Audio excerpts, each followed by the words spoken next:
jamais volta vazia. Amém? Diga assim: hoje, Jesus me convida a clamar por Ele e pedir a Ele que Ele remova a pedra que me impede de vencer. Amém? João 11 diz assim: um homem chamado Lázaro estava doente, e ele era do povoado de Betânia, onde Maria e a sua irmã Marta moravam. Esta Maria era a mesma que pôs perfume nos pés do Senhor Jesus e os enxugou com os seus cabelos. Era o irmão dela, Lázaro, que estava doente. As duas irmãs mandaram dizer a Jesus: Senhor, o seu querido amigo Lázaro está doente. E quando Jesus recebeu a notícia, disse: o resultado final dessa doença não será a morte de Lázaro. Isso está acontecendo para que Deus revele o seu poder glorioso. E assim, por causa dessa doença, a natureza divina do Filho de Deus será revelada. Repete comigo: essa doença não é para a morte, mas é para glorificar o nome do Senhor. E Jesus amava muito Marta e a sua irmã, e também Lázaro. Porém, quando soube que Lázaro estava doente, ainda ficou 2 dias onde estava. Então disse aos seus discípulos: vamos voltar para a Judeia. Mas eles disseram: mestre, faz tão pouco tempo que o povo de lá queria matá-lo a pedradas, e o Senhor quer voltar? E Jesus respondeu: por acaso o dia não tem 12 horas? Se alguém anda de dia, não tropeça porque vê a luz deste mundo. Mas se anda de noite, tropeça porque nele não existe luz. E Jesus disse isso e depois continuou: o nosso amigo Lázaro está dormindo, mas eu vou lá acordá-lo.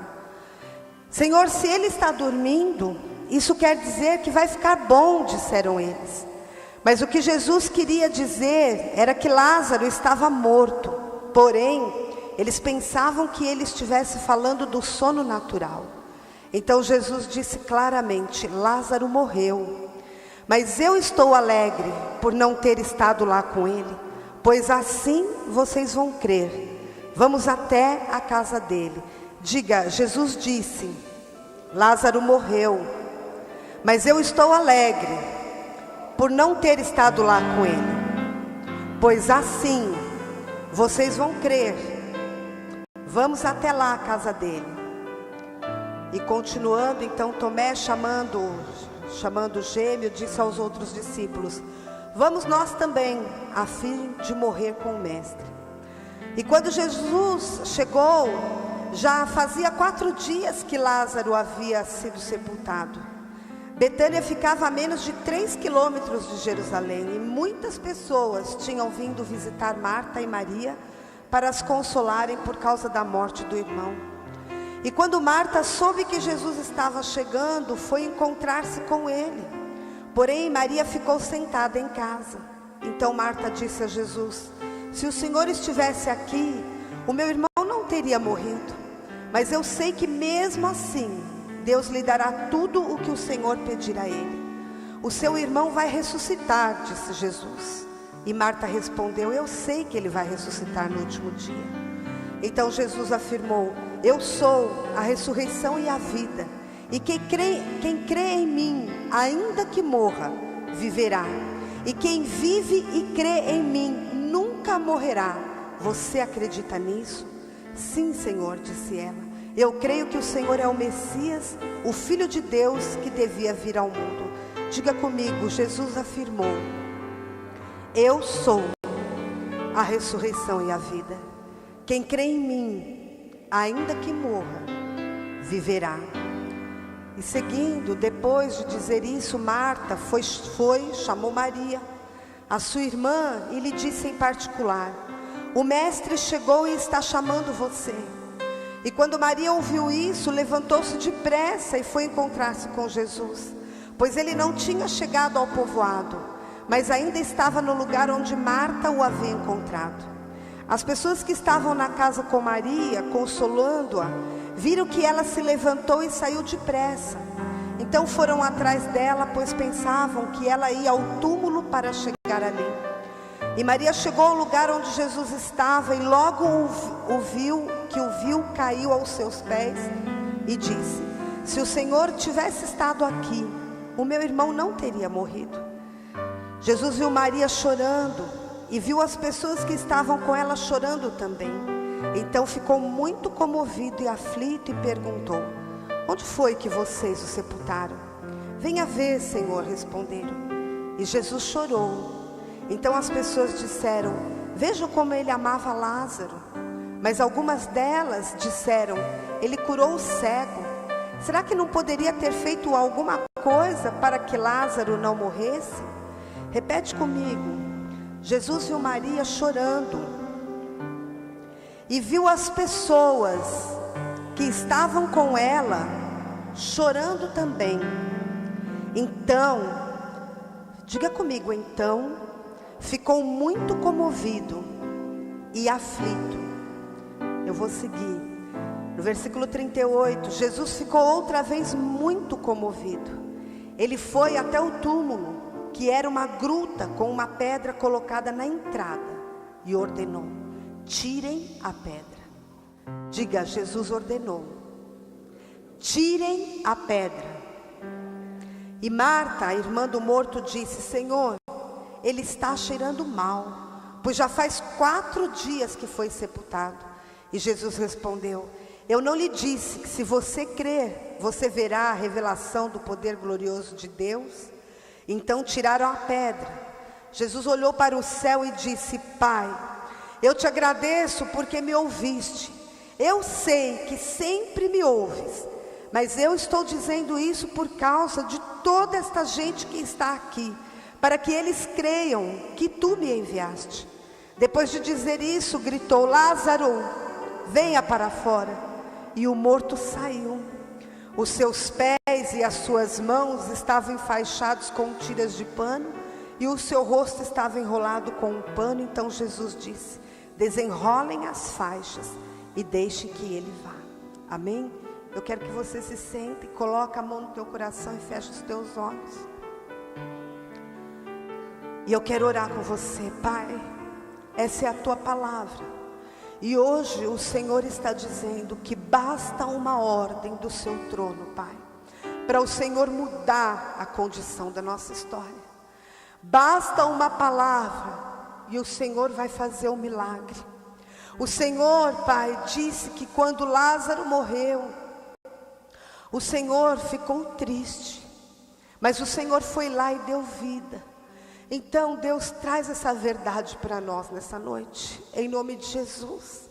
Aonde há morte, Pai, na nossa vida, que haja ressurreição. Aonde Deus haja a morte, que haja a transformação. Porque só o Senhor Jesus tem o poder de transformar. Só o Senhor Jesus pode fazer o milagre. E nós, Pai, nesta noite, nós abrimos o nosso coração.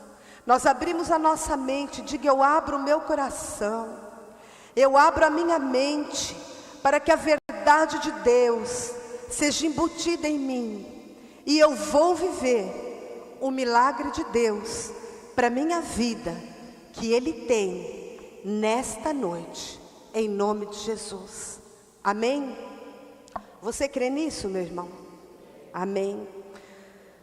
Então, queridos, é evidente que o Senhor, Ele sabe de tudo o que acontece na nossa vida, no universo, inclusive tudo o que nós estamos passando. As nossas necessidades, as nossas preocupações, a nossa dificuldade de pagar uma conta de luz, né? Como o irmão trouxe tão bem. Ele sabe, meu irmão, qual é a tua dificuldade. Domingo, Jesus esteve aqui e disse para nós que nós estávamos com um grande problema de incredulidade, e que Ele estava conosco, e que Ele estava inclusive com alguns, Ele disse, aqueles desde a infância.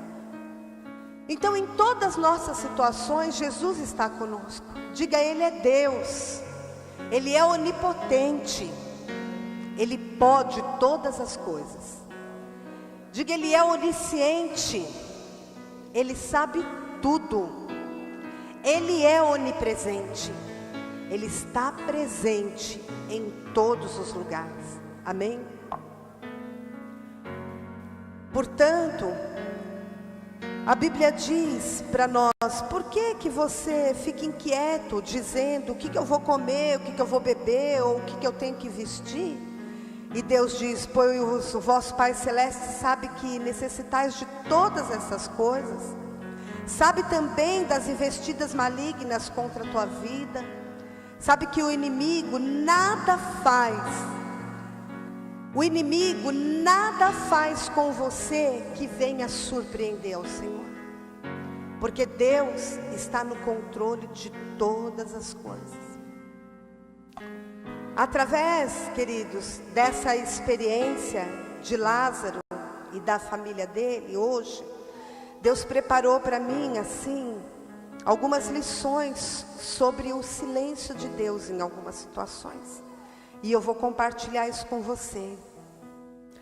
Diga assim: às vezes, eu tenho a sensação de que Deus não sabe nada do que está acontecendo comigo. Já passou isso com você? Você já passou situações que parece que Deus não está nem te vendo, nem ouvindo o teu sussurro? Não é possível. Eu falo com Deus: Deus, eu estou chorando, Deus, eu estou indo lá, eu estou orando. Deus, hoje eu vou na igreja. Hoje eu sei, Pai, que o Senhor vai falar comigo, mas Deus, é um sinalzinho assim diferente. Eu quero aquele sinal que só o Senhor sabe me dar. Aí você chega aqui e começa assim: ó, eu vou falar porque eu sou igual você, amém? E você não precisa me responder, guarda para você. Mas quantas vezes você chegou aqui e você estava nesse silêncio de Deus, e você falou: é hoje Deus vai falar comigo. E aí aquela pessoa que Deus escolheu para ministrar, diz para você: fala para o teu irmão, oh, você é muito importante para mim. Você fala: não é possível, não é possível, com tanta dificuldade que eu estou passando. Esse momento tão difícil para mim, estou pedindo um sinal para Deus. Meu Deus, o meu irmão fica falando. Pergunta para o teu irmão: oh, você está bem? Fala para ele: olha, a bênção do Senhor vai sobre a tua vida. Fala. E você começa o culto, isso é no louvor. Você começa o culto completamente desacreditado do que Deus está falando para você nessa noite. Mas você não entendeu que Ele já começou a ministrar e te responder aquilo que você perguntou para Ele. Hoje Deus, em todo louvor e toda ministração, Ele está dizendo: creia no meu poder. Hoje eu sou com você. Hoje eu vou fazer um milagre, porque basta uma palavra que sair do meu trono e você vai ter a tua vida transformada. E você começa a falar: ah, é meio chato, mas vou repetir. Aí começa aquela unção gostosa, porque Deus tem, pela misericórdia, derramado uma unção nesse louvor que nós temos nesse lugar. E Deus começa a mover as águas em prol da nossa vida. Não é assim? Mas ainda assim está gostoso. Deus começou a quebrantar, mas você ainda fala assim: faltou aquele sinal, eu ainda preciso. Deus, eu preciso da resposta. Aí Deus vai e usa o irmão e fala: e você não tem dinheiro para pagar a tua conta? Oh, glória a Deus! Quantos podem estar passando a dificuldade? Eu já passei várias. Um dia eu não tive dinheiro para pagar a conta, e a luz cortou na minha casa, e eu fui fazer cabaninha com meus filhos, para dizer para eles serem firmes, ainda na hora da tribulação. Agradeça, engrandeça o nome do Senhor, porque está escuro, então vou fazer cabaninha. Pega a lanterninha e vamos orar, vamos pedir para Deus: muda a minha história, Pai, mas não me deixa murmurar. Quantas vezes você se sentiu sozinho no silêncio de Deus? Deus, o Senhor não está vendo a minha situação. Ela diz porque ela não viveu isso. Ela não passou por isso. É fácil para ela dizer que é pela fé. É fácil dizer que eu não vou, que eu vou conseguir, que a tua palavra muda, que a tua palavra transforma, que eu vou ter comida. Mas